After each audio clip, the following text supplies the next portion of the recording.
vital a descrição do cadáver. Olhos castanhos escuros, barba grisalha, cabelos desalinhados. Presa Praia do Norte. Está em liberdade. O tempo da morte é uma incógnita, professor. Meses, anos. Veja, parece que ela vai se desmanchar, desaparecer. Seria possível a existência de dois corpos idênticos, sem nenhuma herança genética?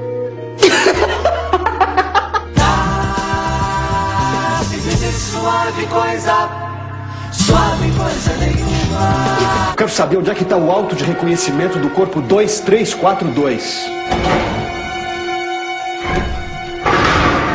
Ela não tem idade para ser minha mãe. Esse cadáver não é recente.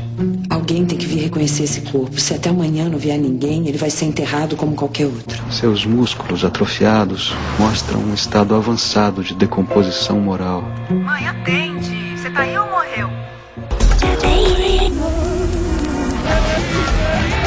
Cadê o corpo? Que corpo? It's a long way, it's a long way, it's a long, it's a long way, it's a long way, it's a long, it's a long, it's a long,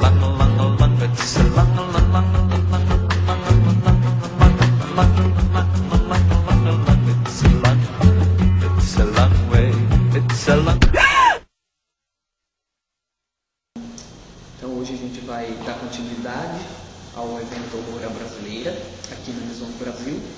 E hoje a gente vai assistir a conferência da professora Cecília Barros Cairo, mestranda no programa de pós-graduação em Memória na UESB, Universidade Estadual do Sudoeste da Bahia, sob orientação do professor Nilton Milanês, que vai falar, o título da fala é O Discurso sobre o Corpo da Morte, Fascinação do Cadáver, e vai transmitir para a gente o filme O Corpo. Com vocês, a Cecília.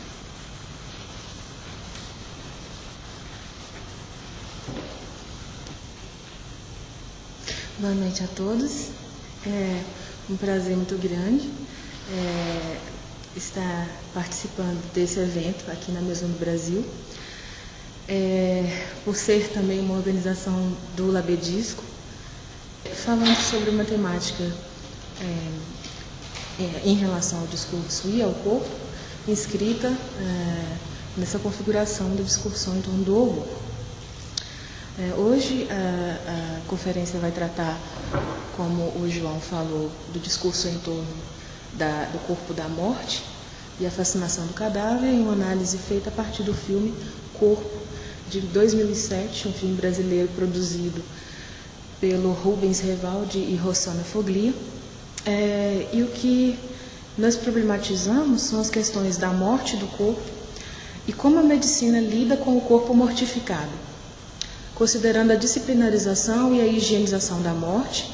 E, em segundo plano, investigamos a questão do corpo da morte, pensando o seu conteúdo de história e memória e deslocando a condição do cadáver enquanto corpo findável para o que ele subjetiva aos vivos como corpo histórico. Então, nós temos aqui dois pontos a serem elencados. Né? Primeiro, a morte do corpo, e como o discurso da medicina se imbui disso. E, em segundo plano, o corpo da morte, e aí nós estamos falando de um corpo histórico, né? De um corpo discursivamente histórico. O corpo da morte, enquanto materialidade discursiva, mostrada no filme, na verdade, é o que mais nos interessa, haja visto o fato de que a anormalidade de um cadáver que permaneceu intacto por mais de 30 anos e que faz emergir a sua história e a do período da ditadura militar no Brasil, o ponto central que é trabalhado pelos roteiristas. A fascinação que esse corpo da morte pode nos trazer na sua materialidade trabalhada no cinema do Revaldi e da Foglia, pensando a das personagens em sua ligação com esse corpo, bem como na ótica do espectador, nos permitiu a abertura para articular essas possibilidades relacionáveis entre a morte do corpo e o corpo da morte. Desse modo, seguiremos abordando nossa análise, passando pelo saber médico a subjetivar a morte do corpo e chegando ao aspecto do corpo da morte, como que ele traz em sua discursividade. A última das pretensas análises diz respeito à morte como elemento horrorífico, deslocando-a de sua simples representação do abandonar a vida e observando-a em sua instalação permanente de maneira monstruosa. Nesse primeiro tópico, de que a gente falou, a morte do corpo, o que a gente observa em um primeiro plano de um corpo nu, estático, morto, estirado sobre uma maca, prestes a ser autopsiado em um instituto médico legal. A retirada dos órgãos para avaliação do seu estado de conservação, a observação meticulosa, a nominalização do organismo, revelada pelo saber médico, as técnicas de higienização utilizadas no procedimento, nos faz pensar sobre uma disciplinarização do corpo, neste caso do corpo morto.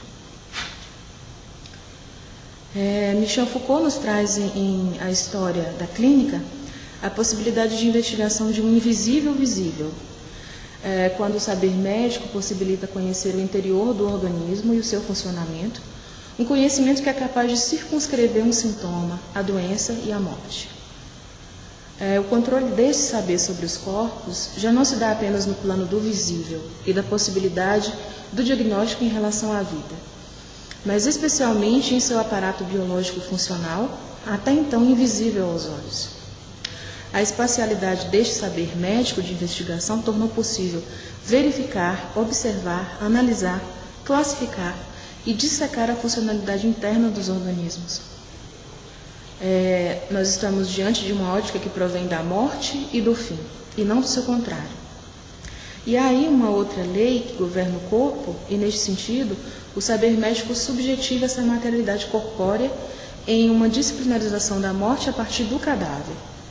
Segundo Foucault, a vida se liga à morte como ao que a ameaça positivamente e pode destruir sua força viva. É a morte como ponto de vista absoluto sobre a vida e abertura em todos os sentidos da palavra, até no mais técnico, para a sua verdade. Mas a morte é também aquilo contra que, em seu exercício cotidiano, a vida vem se chocar. Nela, o ser vivo naturalmente se dissolve. O que percebemos é que a morte, como materialidade, só aparece através do corpo no qual se finda uma vida orgânica.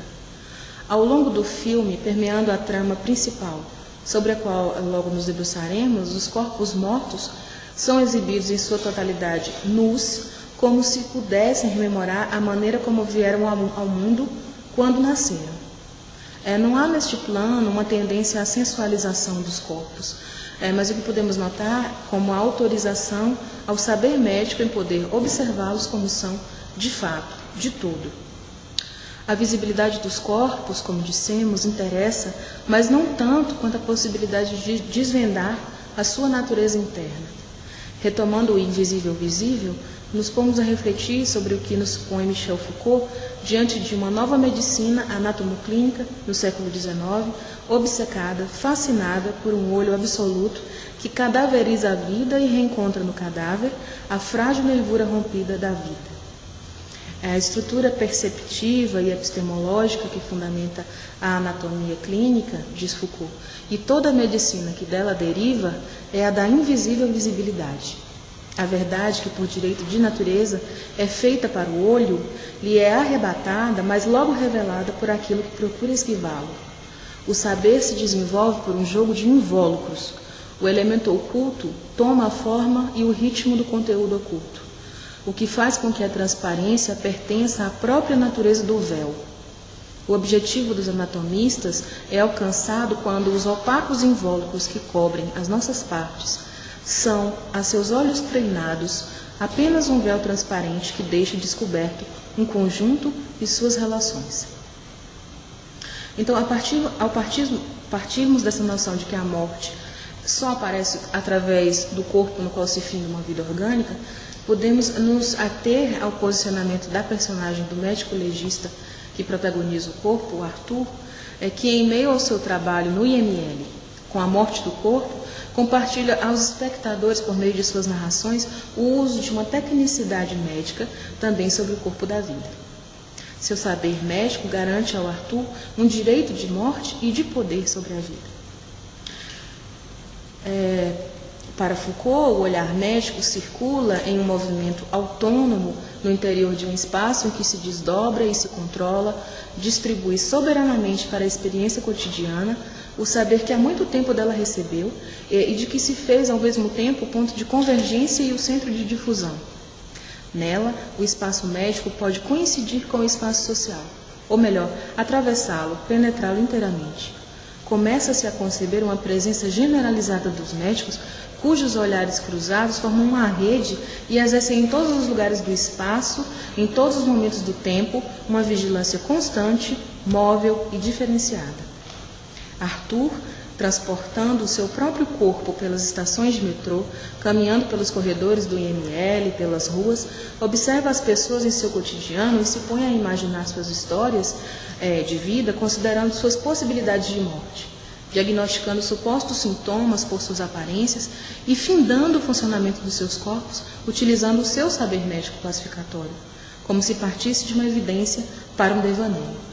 Arthur ficcionaliza a partir dos corpos, imaginando detalhadamente o seu funcionamento e as circunstâncias que causaram as mortes que chegam ao IML, assim como os futuros óbitos no caso das pessoas vivas que ele observa.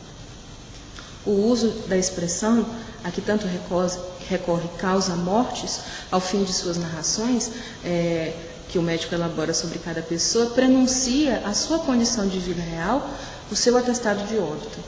São as massas corporais que interessam ao médico, animadas ou não. Foucault nos chama a atenção para uma estranha característica do olhar médico, que é tomado em uma espiral indefinida. Dirige-se ao que há de visível na doença, mas a partir do doente, e que oculta esse visível, mostrando-o. Em sua recitação de causa-mortes, Arthur recorta e articula o que pode ver e o que pode dizer. Sobre essa questão nos pomos diante do que se pode pensar aquém ou além das coisas, mas sobretudo pelo princípio do saber que as pode sistematizar, deslocar e transformar. O médico Arthur, neste foco, desloca a vida e a transforma em morte. Diante do seu saber médico, nomeando, classificando, trazendo os seus sujeitos de observação, inclusive para o campo jurídico, na utilização da expressão normativa causa-mortes, legalmente utilizada em documentos de óbito. Vale ressaltar a decupagem utilizada para construir essa história com a câmera fixa, na maior parte das vezes, e que, quando móvel, passeia suavemente pelos espaços, meio encadeando os distintos fluxos mentais e temporais em interrogações de ambos os sentidos. Então voltamos aos corpos. A certeza e a sua vaporização estão justamente quando a câmera chega aos corpos. Não são raros os planos de barrigas, bundas, pernas, crânios, seios, dedos. Esses pedaços de carne humana são, no campo das imagens do corpo, o seu entendimento como massas corporais que não remetem apenas a elas próprias, mas à sua história. É importante considerarmos também que na ambientação de O Corpo, as personagens que compõem os médicos legistas figuram aparências mórbidas, com pele branca e pálida, reforçadas por suas vestimentas neutras e equalizadas, e os médicos parecem ter o rosto da morte, o rosto de uma vida eterna, vampiresca, se pensarmos a medicina como ciência do poder sobre a vida e sobre a morte. O que também podemos refletir sobre tal questão é a normalização dessa ambiência, a provocar a sensação de que os médicos legistas ocupam uma posição intermediária entre a vida opaca de seus corpos e a morte dos corpos de que tratam. Entre a sua condição de médicos da morte, em contradição com a sua própria vida exibida como mórbida, fria, pálida e normatizada. Somente se mostram vivos nesse sentido quando se sentem fora dessa fronteira, quando podem se entregar aos seus próprios sintomas, sejam eles uma tensão muscular, um sinal de psoríase, o uso dos cigarros ou a agressividade. Ainda que em corpo os planos de imagem apresentem em repetições a morte do corpo e a fascinação do cadáver pelo saber médico, há uma ruptura em seu conteúdo que nos apresenta inversa a este aspecto.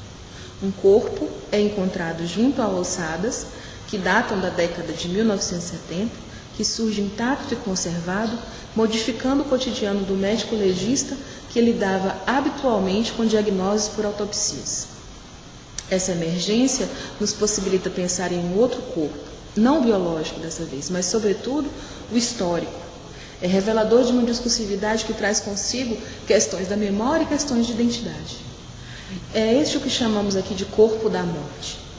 Sob a ótica mostrada no filme, esse corpo da morte se compõe de materialidades discursivas que deflagram investigações, questionamentos e torna o médico Arthur um arqueólogo com um corpus estranho, um corpo anormal a ser pesquisado.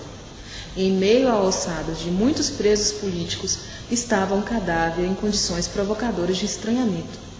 Um corpo feminino que fez eclodir a busca por uma história tão ou mais conservada que seu cadáver.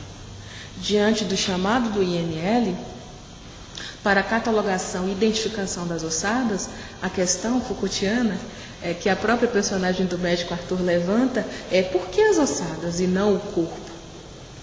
A mídia, a sociedade, os familiares pediam respostas sobre as ossadas encontradas. Mas e sobre o corpo, esse corpo da morte? O que se tinha a dizer?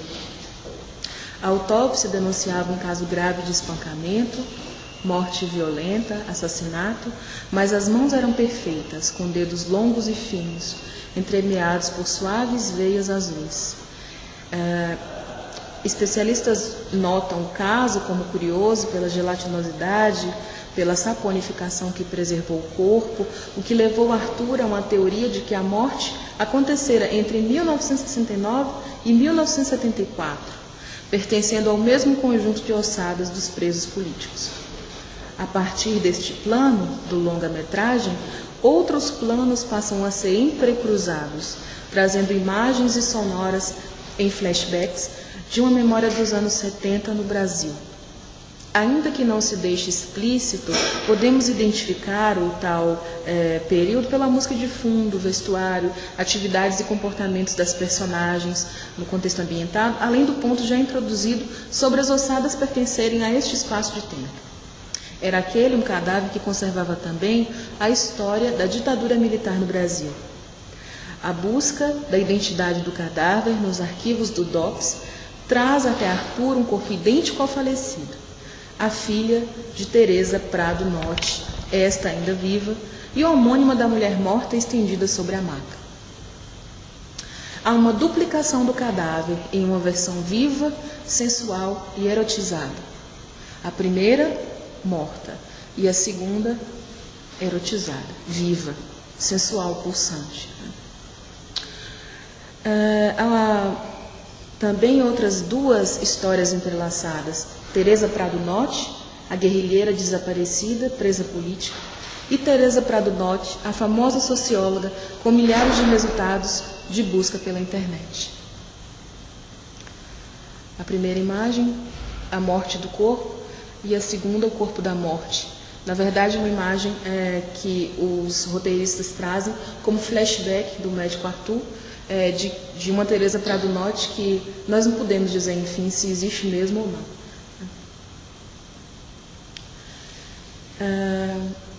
A personagem da atriz, Fernanda Prado Notti, é um corpo que tem a sua replicação ali mesmo, em loco, na versão viva e morta. Ambas presentes em cena, mas também nas tais lembranças de Arthur. Ela é uma mulher em três: a mulher morta, o cadáver no IML, a mulher ideal, a idealizada pela alucinação ou flashback de Arthur, ou do filme, ou de ambos, e a mulher carnal, a sensual Fernanda. O que nos leva também a ter uma espécie de confusão mental e de memória, nesse sentido de que é a mesma atriz que interpreta as três personagens.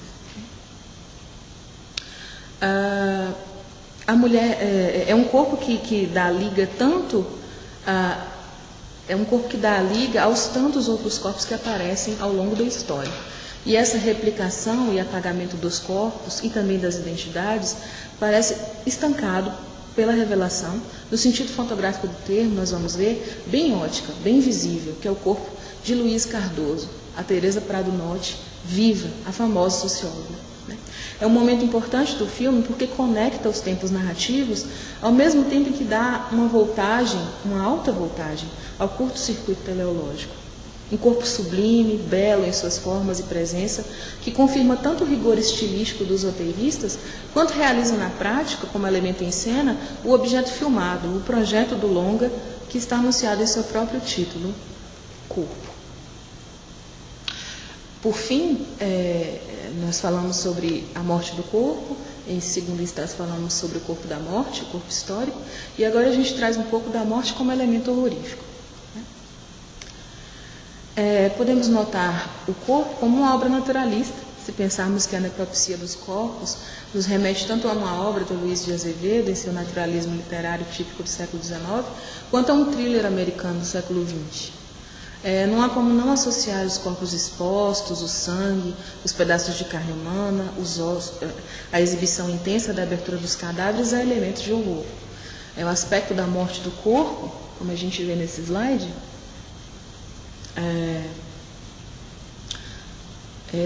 possibilita no filme essa apresentação de elementos de horror.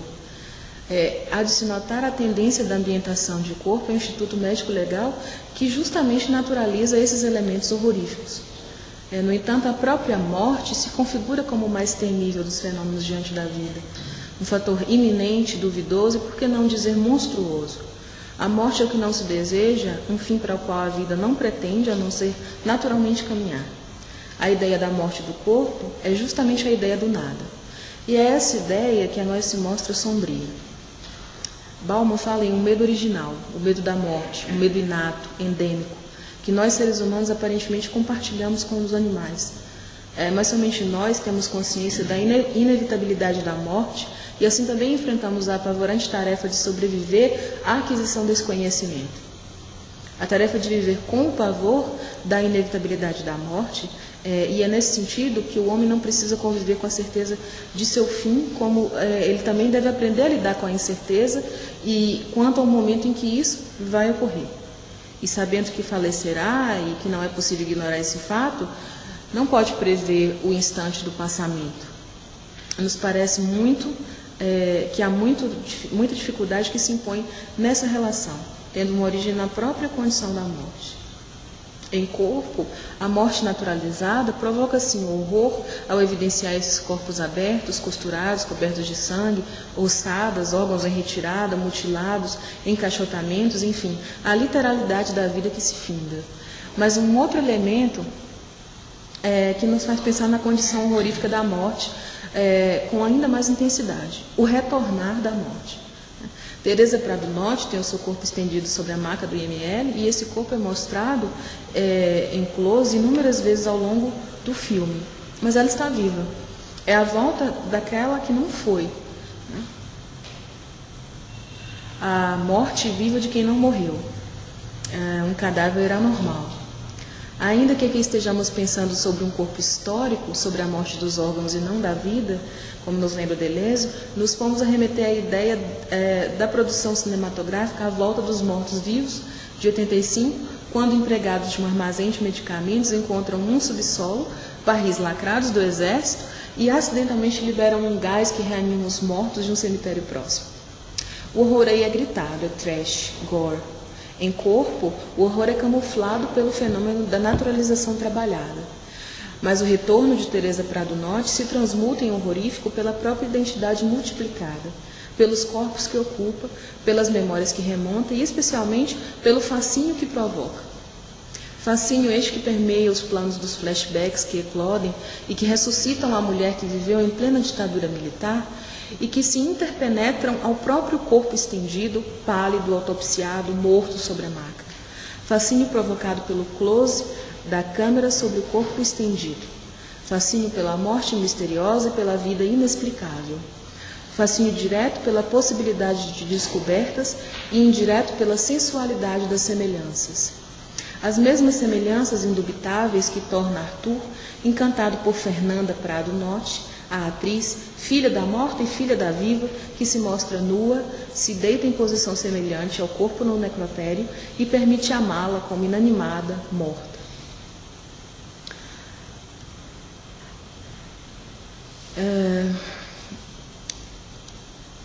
Neste momento, pensamos na fascinação provocada pela própria morte. O caminho mais viável para pensar esse ápice é a fascinação que a morte pode provocar. Em A Volta dos Mortos-Vivos, não há uma explicação evidente para o ataque dos mortos aos vivos. Em Corpo, o cadáver incita, provoca, fascina do início ao fim. É de fato um ataque explícito e explicável, como se pudéssemos prever que, em algum momento, os olhos de Teresa Prado Notti, imóvel e mortificada, poderia se abrir para contar o desfecho de sua história, como mostra a imagem de A Volta dos Mortos-Vivos. Em verdade, os roteiristas nos trazem essa possibilidade quando oscilam os planos da morte e do cadáver com as memórias que remontam à vida daquele corpo. Na montagem trash de que falamos, A Volta dos Mortos-Vivos, Teresa Prado Notti poderia se reanimar pelo gás que supostamente a tenha matado quando presa política na ditadura militar. O gás do exército descoberto pelos funcionários de um armazém de medicamentos, na montagem trash. Neste, em A Volta dos Mortos-Vivos, há soluções para a saúde, a vida, medicamentos. No IML de Corpo, nenhuma cura. No primeiro, na Volta dos Mortos-Vivos, quase tudo de fantástico, a começar pelos zumbis. Como já dissemos, em Corpo, quase tudo de realista.